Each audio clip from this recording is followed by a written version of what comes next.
Wild animals stay wild because they don't take well to being tamed. But if you decide to break the system, these creatures will undergo some serious changes. To make this video interesting, we had to delve into history. And you know what? It was worth it.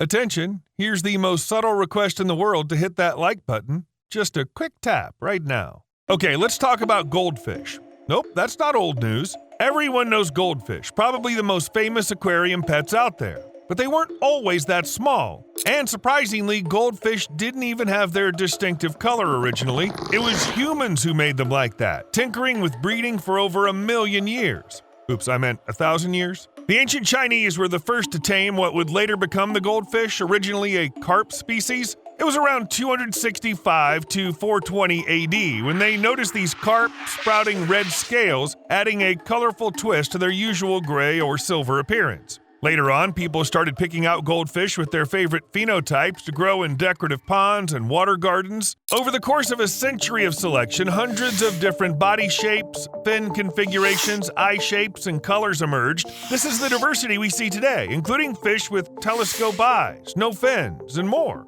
During the Ming Dynasty, which spanned the 14th to 17th centuries, people started raising goldfish indoors. This allowed them to breed fish that wouldn't survive in outdoor ponds, ones completely unfit for the wild. Today, some goldfish bred through careful selection can no longer reproduce naturally due to their altered shape. They have to be bred artificially. And this seems like a pretty big change compared to the original animal. By the way, scientists really dug deep into genetics and concluded that all goldfish in China and Japan descended from the Chinese crucian carp. It's bigger than your average fish, with a different color, tail, and fin shape. But while a carp can grow up to 25 inches long and weigh nearly 7 pounds, goldfish, well, you can imagine. Donkeys have been around even longer. They were tamed around 7,000 years ago in East Africa, which is a good 3,000 years earlier than horses. As often happens, African wild donkeys changed when they found themselves near people. They evolved to survive in semi-arid, mountainous conditions with scarce food sources, inconsistent water access, and constant temperature changes. Domestic donkeys can be found worldwide, but they prefer warm, dry places. Nowadays, there are 8 different breeds of domestic donkeys, and on average, they're a bit smaller than their wild cousins. Besides weight and height, domestic donkeys also lost their unique coloring. All wild subspecies sport a subtle dark stripe across their back, and some even have stripes on their legs, reminiscent of zebras. The domestic ones seem rather unremarkable at first glance. Donkeys really haven't changed all that much compared to cows. Nowadays, scientists think that domestic cattle descended from an ancient wild ox called the aurochs. These beasts stood about 6 feet tall at the shoulders, making them some of the biggest plant-eating animals of the Holocene epoch. Aurochs also sported hefty, elongated horns reaching up to 31 inches in length, long, slender legs, a lean physique with strong muscles, especially in males, and females had small udders. Aurochs were first tamed around 10,500 years ago, and it happened a few times. After that, the animal began to change. Some modern breeds of large cattle still exhibit traits reminiscent of aurochs, like their dark coloring and a light stripe along the back. And of course, they still have hooves, horns, and the overall bovine body structure, but it's just the general resemblance. People have altered the genetic makeup of large horned cattle more than anyone else for their own benefit. As a result, the lifespan of animals that were once wild has significantly decreased, but milk productivity has greatly increased. These animals can now thrive in conditions that their wild ancestors would have never been able to handle. But humans have altered the cattle genotype too much. They've even bred hornless cows, which are considered safer because they don't injure each other. So there's not much left of the lean physique of ancient bulls, especially when you see the massive breeds deliberately bred for size. Seriously, they're massive. But it's all about meat. Experts believe some of these bulls could tip the scales at a whopping 3,300 pounds. For comparison, Brahman bulls raised for meat in the U.S. might hit, well, about 2,200 pounds. Belgian blue cows can occasionally reach 2,600 pounds, but they're nowhere near the size of those ancient bulls. Each of these cows has a different build and a different role, though. Goats got their share too. Scientists think that modern goats were domesticated from bezoars in Western Asia around 9,000 to 10,000 years ago. This domestication process quickly boosted both the speed of evolutionary development and the genetic diversity of the goat population. Currently, there are 300 breeds registered, each suited for various purposes. Of course, they've changed a lot, from their behavior and body shapes to even how their whole system functions. As agricultural communities developed and grain crops became the main food for both people and domestic animals, goats developed resistance to fungal toxins. Around 8,000 years ago, people began selecting animals based on size, fertility, udder shape, and color. Different communities had their preferences for wool colors and patterns. Some traits became more prominent and evolved over time. Take the ancient Egyptians, for example. They really liked animals with long ears and no horns. It's easy to tell wild goats apart from domestic ones. Wild goats have straight ears, while many domestic goats around the world have long, droopy ears, possibly thanks to the Egyptians. Wild goats sport distinctive horns that curve backward with sharp edges, while many domestic goats have horns that spiral. And let's not forget about the differences in their wool. Most domestic goats have amber-colored eyes, but some Nigerian dwarf goats have blue ones. The diversity doesn't stop there. People keep breeding new breeds with different traits. Pufferfish have quite an unusual history, and they're pretty unique creatures with their reduced skeletons, beak-like teeth, and spines. Scientists were quite intrigued by how these spines came to be, and recently they finally got an answer. It turns out the spines aren't scales. Their development process is linked to the same set of genes responsible for feathers and fur in other vertebrates. Pufferfish don't have scales at all.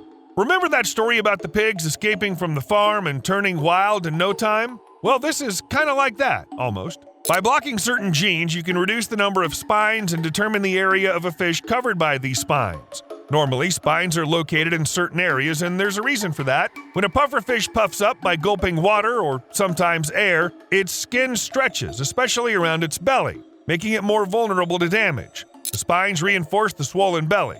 In extreme cases, some pufferfish lose all other spines on their bodies and keep only the abdominal ones.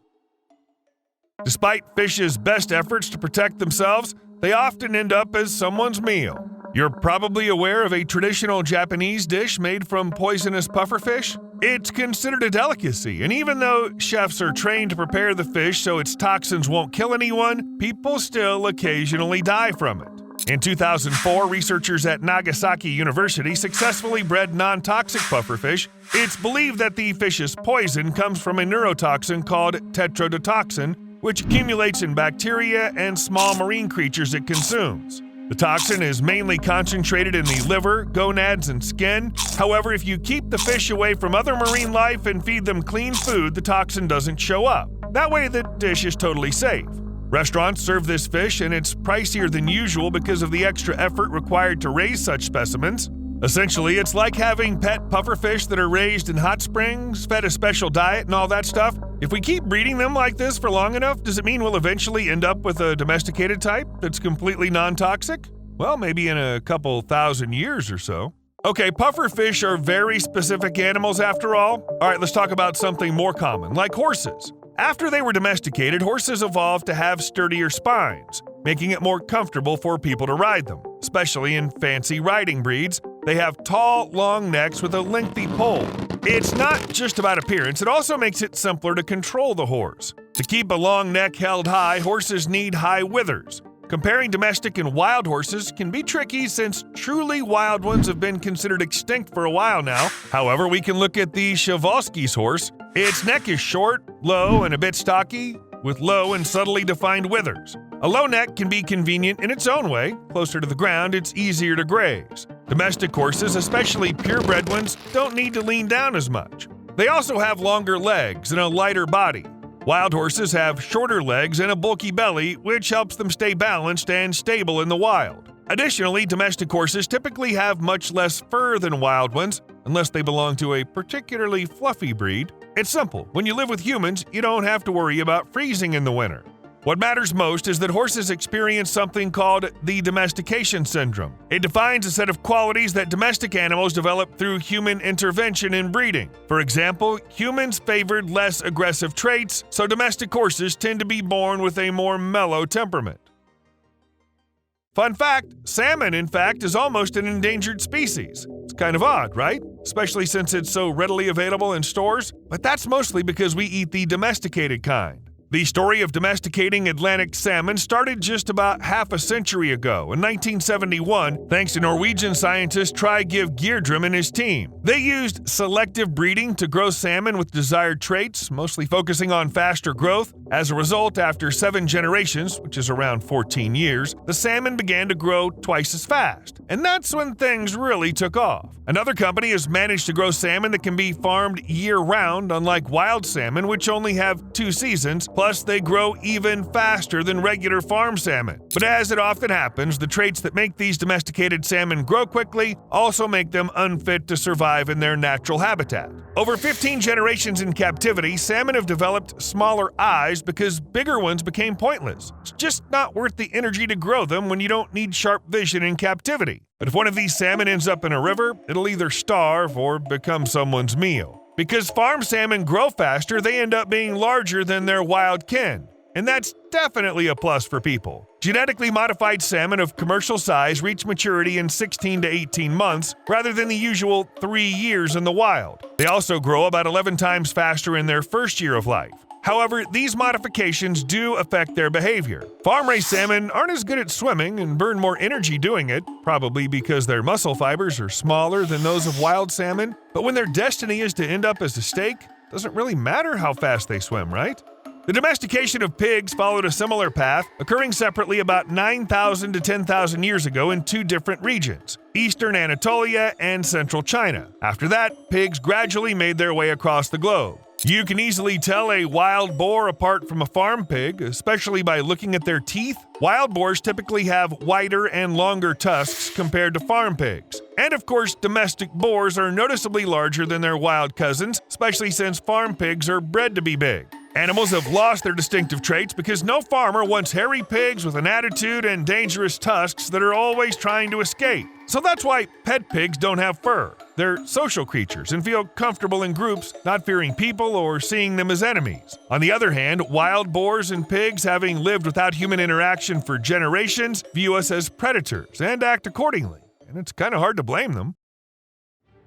Apart from being smaller in size, wild pigs are also sleeker and more muscular compared to their domestic counterparts. They have well-developed shoulders and neck, along with longer and coarser fur. Their long snouts and tusks, small ears, and straight tails with bushy tips are all features that you won't find in domestic pigs. It's intriguing that despite being domesticated for thousands of years, domestic pigs still have their tusks. But why would they need them when there are no predators to defend against on farms? Perhaps it's because domestic pigs have been constantly interbred with wild ones, sometimes intentionally, sometimes accidentally, but in the end, the genes of their wild relatives are still quite strong, and these genes whisper, "Grow tusks. They'll come in handy." If people want pigs without tusks, they just need to stop breeding pigs with tusks altogether. That means picking pigs with small tusks or none at all and only breeding them. Considering how many pigs are raised worldwide, how much pork people eat, and the money involved in this business, don't hold your breath for tuskless pigs. Moreover, pigs couldn't care less whether they have tusks or not. But with elephants, it was a different story.